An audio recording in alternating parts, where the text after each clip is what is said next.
The Valley real estate market is showing no signs of slowing down. There are things both buyers and sellers need to be aware of to protect themselves in this kind of market. And having an agent that understands how to operate in this environment is vital to your success. I'm Nancy Wittenberg with Coldwell Banker with this month's market update. The continued lack of inventory in our market is not due to a lack of listings. It is due to a huge increase in buyer activity related to attractive low interest rates, growth in Valley population, and outside investors looking to increase their portfolios.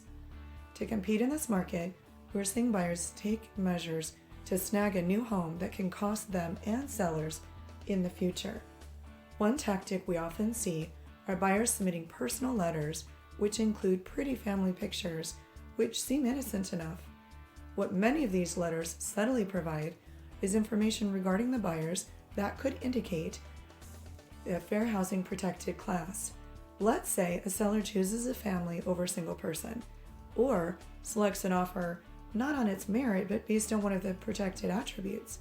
Both the seller and the agent may be at risk of a federal fair housing violation, which can carry up to $16,000 penalty for the first violation.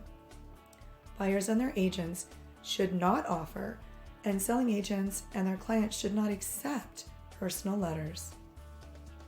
To stand out in a multiple offer situation, a buyer may choose to waive some of their rights in the transaction, such as skipping an inspection or waiving an appraisal. Doing so can lead to huge unforeseen costs. Buyers should weigh the risk and get professional, legal, and financial advice before doing so.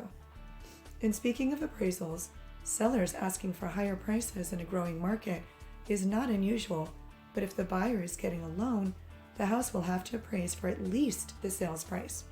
If the house fails to appraise, the buyer has a contractual right to cancel the contract, renegotiate to the appraised value, or pay over the appraised value. There's a cost to both parties when this happens. If the contract gets canceled, the money for the appraisal and the inspection is already spent and is not recoverable. And the seller is obligated to another month of mortgage, taxes, and insurance costs, now has to find a new willing buyer. In the case of FHA or VA loan, that appraisal stays with the property for up to 6 months and can hamper future FHA and VA buyers as well.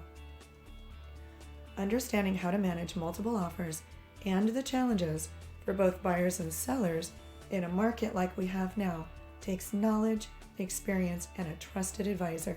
And that's me, Nancy Wittenberg with Coldwell Banker Realty, your dedicated home advocate.